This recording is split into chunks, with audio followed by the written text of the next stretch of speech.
Using no way as way, having no limitation as limitation. My friend, when you truly embark on the path of martial arts, what's the first thing you must do?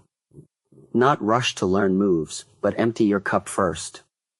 Throw away all those rigid rules, superstitious routines, and meaningless disputes between sects. The essence of martial arts is never a fancy show made of flashy moves. It's about protecting yourself and expressing yourself in the most direct and effective way amid the ever-changing confrontation. That's the wisdom of survival. I founded Jeet Kune precisely to break these constraints, so that every practitioner can find their own way of practical combat. What I'm about to share with you is the real stuff I've fought and trained for over the years, both mental principles and down-to-earth training methods. Don't just listen, keep it in your heart and, more importantly, put it into practice. Only through the unity of knowledge and action can you become the strongest version of yourself in the collision of fists and will. Breaking the shackles of ideas, the ultimate goal of martial arts is to be yourself. Don't let form bind your hands and feet. Think about it. People are tall or short, fat or thin. If everyone practices the same martial arts routine, who exactly is that routine for? That's the flaw of traditional martial arts, turning the founder's experience into unchangeable dogma, ultimately making practitioners slaves to style, rather than masters of themselves. What's the core of Jeet Kune? It's formlessness. I don't oppose you learning Wing Chun's Tan Saw, boxing's footwork, or Taekwondo's kicks, but remember, these are just nutrients, not finished products. You must digest them, integrate them into your body, and turn them into instinctive reactions, rather than copying them mechanically. For example, someone else's straight punch suits their height. If you force yourself to learn it, you'll never generate real power. Isn't that foolish? When it comes to real combat, I must emphasize it 3 times, real combat. Real combat. And real combat. I've always believed in this. To know is not enough, we must apply. To wish is not enough, we must do. A martial artist's skill isn't measured by how beautifully they perform routines, but by whether they can win in real combat. My 1965 fight with Wong Jack Man made me fully understand. Without strong physical fitness and flexible adaptability, even the most exquisite routines are useless. Since then, I've embraced scientific training, integrating Western sports science, training strength, speed, flexibility, endurance, and coordination. These 5 elements are indispensable for becoming a practical combat expert. Your muscles aren't for show, they're for delivering explosive power in a punch. Your moves aren't for performance, they're for hitting your opponent accurately and dodging attacks quickly. Another key point, an empty cup can hold new things. When is a cup most useful? Only when it's empty. For practitioners, the most terrifying obstacle isn't the lack of skills, but the obsessions and inherent perceptions in their minds. This is the knowledge barrier. Always thinking, this is the only Jeet Kune or this doesn't conform to tradition, will keep you stuck forever. Learning martial arts is like a sculptor carving a stone statue, chiseling away the excess stone bit by bit to reveal its true form. Don't get caught up in, is this Jeet Kune or does this fit a certain tradition? Just ask yourself 2 questions. Does this work? Is this suitable for me? The ultimate goal of martial arts is actually self-knowledge. All forms of knowledge ultimately mean self-knowledge. Carve this sentence into your heart. Laying the foundation. A tall building rises from a solid base. First, let's talk about warming up. It's a must before training, don't skip it. No matter how eager you are to learn moves, never skip warming up. It's not a waste of time. It awakens your body, prevents injuries, and makes subsequent training more effective. Every private lesson I teach starts with these exercises. Do 15 to 20 repetitions of each, and you can follow along. Start with alternating splits. Stretch left and right legs sideways alternately, focusing on activating hip flexibility, the key to high kicks in Jeet Kune. Next, shoulder circles plus wrist rotations. Rotate your shoulders and wrists to avoid sprains when throwing punches. Then, in place high knees. Lift your knees quickly and lower them, increasing your heart rate and activating the front thigh muscles. Follow with forward bends and side bends. Bend forward to touch your feet, then bend sideways to stretch your lower back and obliques. Good core flexibility ensures smooth power generation. Finally, slow shadowboxing. First assume the on-guard position, then slowly throw straight punches, hooks, and side kicks. No need for speed. Focus on feeling how your body coordinates to generate power and find your rhythm. After warming up, train your core strength. This is your energy hub. What's the core? It's the area around your waist and abdomen, the hub for power transmission. Without a strong core, your fists and feet will be like water without a source. No matter how hard you train, you'll lack power. I train my core every day, and it's divided into 3 stages. Progress at your own pace. Don't rush. For beginners, start with basic exercises. For the modified crunch, lie down, fix your feet, curl your upper body until your chest is as close to your knees as possible. Hold for 2 seconds at the top, 15 reps per set, 3 sets total. For leg raises, lie down and grip a bar, extend your legs to 45 degrees, then lower them slowly, don't touch the ground, 12 reps per set, 3 sets total. For side planks, hold each side for 30 seconds, 2 sets total. After 3 months of training, move to the intermediate stage. For twisting crunches, hold your head with both hands, touch your left elbow to your right knee and vice versa, 20 reps per set, 3 sets total. For hanging leg raises, hang from a pull-up bar, lift your legs to 90 degrees with your body, cross your legs at the top, 10 reps per set, 3 sets total. After a full year of training, try the advanced flag raise. Hang straight from a bar, use your abdominal strength to slowly lift your legs above your head, 8 reps per set, 2 sets total. This exercise demands extreme deep abdominal strength and balance. Take it slow, don't force it. Now, let's talk about strength training. I'm strongly against mindlessly building muscle. Having bulging muscles but stiff movements and slow punches is useless. Strength must serve speed and coordination. My strength training plan is 3 times a week, staggered with combat training. You can use it as a reference.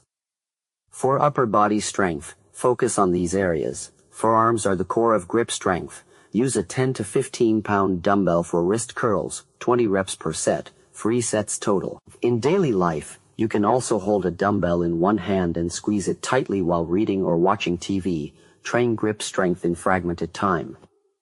For chest, shoulders, and back, practice different push-up variations. Wide grip push-ups for the outer chest, close grip push-ups for the inner chest and triceps, and finger push-ups once you advance, to strengthen hand hardness.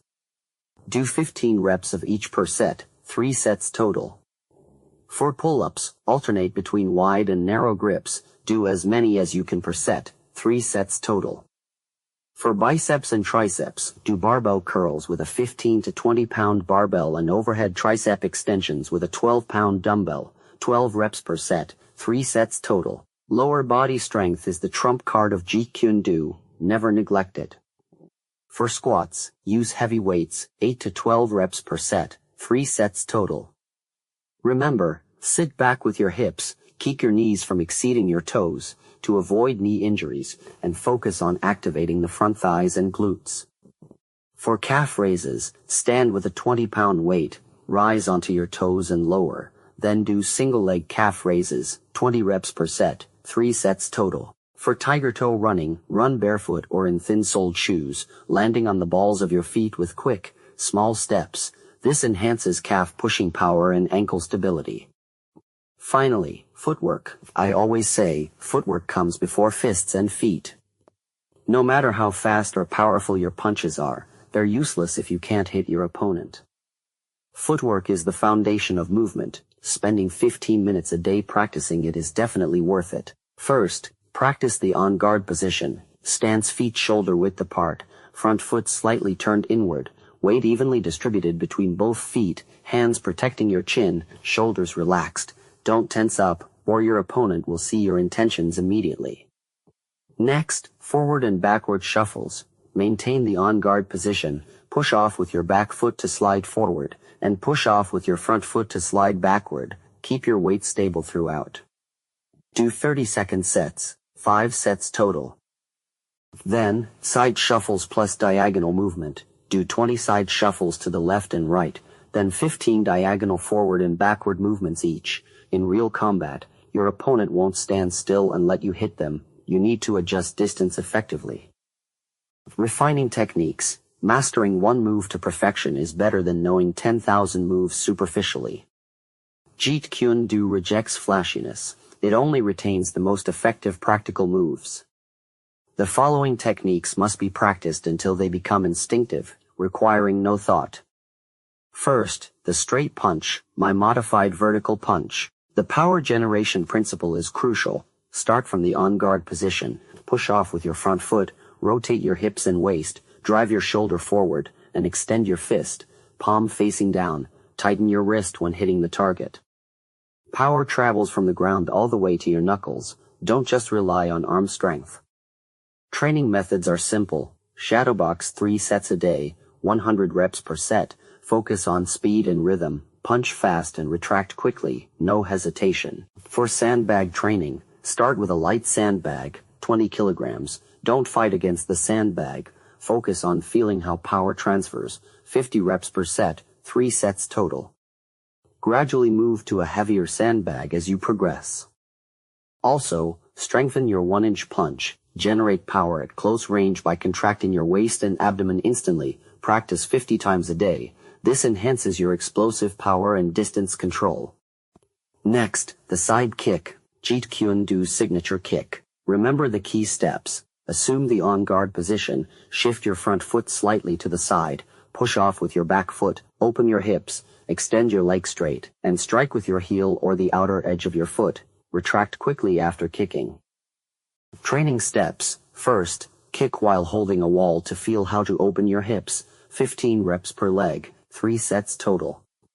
Then, kick suspended wooden planks, starting at knee height and gradually increasing to chest height.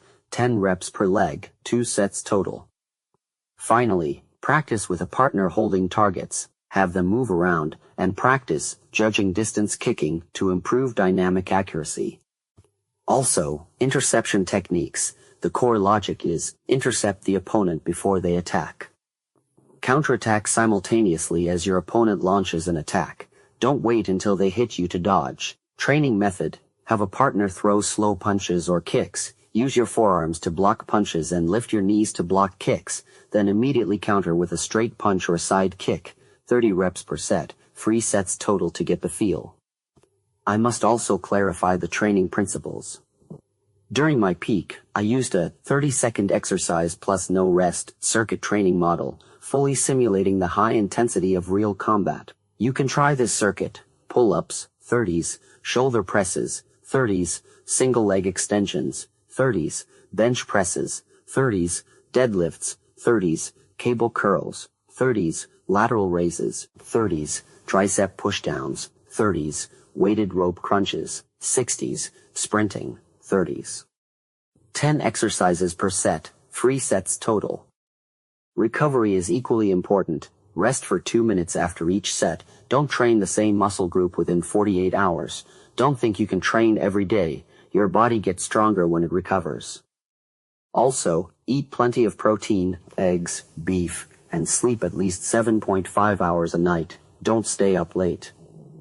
Practical application. The boundless wisdom of survival. The core of real combat is distance control. Let me share 3 key distances. Remember them well. First, the safe distance. Your opponent can't reach you with fists or feet. Use this distance to observe and predict their moves. Second, the striking distance. You can hit your opponent, but they have to rush forward to hit you. This is the optimal combat distance. Guard it closely. Third, the danger distance. When you're too close to use fists or feet, use elbow strikes, knee strikes, or throws. Training methods are simple. Jump rope for 30 minutes a day, then do interval running, 6.4 kilometers in 24 minutes, to improve movement speed and rhythm. Practice with a partner holding targets. Drill, charge forward, attack, retreat, to switch distances, 20 minutes a day. You'll quickly master distance control. Reaction training is also essential. In real combat, you have no time to think, will they punch or kick? Reactions must be instinctive. First, practice prediction. Have a partner fake moves, e.g., feint a head punch then suddenly hit the abdomen. Quickly judge the real attack direction and counterattack. 30 reps per set, 3 sets total. Next, practice mind-muscle connection. Close your eyes, imagine your opponent attacking, and synchronize your body to perform defensive counterattacks. 10 minutes a day, this speeds up nerve-muscle transmission. Also, practice random reactions. Have a partner hold targets of different colors, raise them randomly, e.g. red target equals straight punch, blue target equals side kick, and react immediately. 20 reps per set, 3 sets total. Most importantly, adopt a boundless mindset. Jeet Kune isn't about hurting others, it's about surviving danger. Don't be rigid in real combat. If your opponent falls, use ground locks to control them. If you're at a disadvantage, use powerful close-range techniques like elbow or knee strikes. Don't fight head-on. Adapt to your environment. In narrow spaces, use fewer kicks and more punches and footwork. In open areas, leverage your kick advantage to keep distance. Most importantly, control your emotions. Never get angry. Anger tenses your body, slows you down, and impairs judgment. Maintain an empty mind like water. Adapt to your opponent's attacks and flow with the momentum. Mental cultivation. The ultimate goal of martial arts is self-transcendence. First, know yourself to progress. A man who does not know himself is no man at all. After each training session, spend 10 minutes reflecting, is my core strength insufficient? Am I generating power incorrectly in side kicks? Do I struggle with distance judgment? Only by honestly facing your weaknesses can you make targeted improvements and grow stronger. Second, perseverance and focus are more important than skills. The spirit, like the muscle, grows stronger with use. Training will inevitably be painful. Sore forearms after training, exhaustion from core exercises, bumps and bruises in sparring, but this pain is your chance to break through limits. When training, eliminate distractions and focus on your movements, breathing, and power generation. This focus will carry over to all areas of life, making you more dedicated to everything you do. Finally, respect your opponents and practice with humility. Martial arts isn't about showing off. The purpose of practicing martial arts isn't to break stones or split wooden planks. What we care more about is how it shapes our thinking and lifestyle. Respect your opponents. Don't be arrogant just because you're skilled. Be humble about your craft and always keep a learning mindset.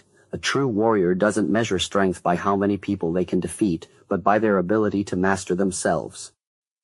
Conclusion: be like water. My friend, there are no shortcuts to martial arts, only the unity of knowledge and action.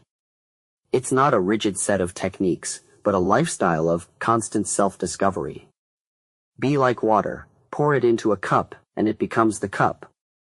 Pour it into a bottle, and it becomes the bottle. It can flow gently or crash violently. Forget sex, forget routines. Don't aim to be the next Bruce Lee.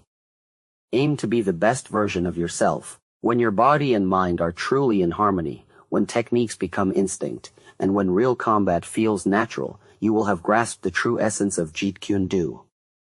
Remember, the way of martial arts is boundless. The journey of practice never ends. Now, stop overthinking, put on your training gear, step into the gym, and write your own martial arts story with fists and sweat.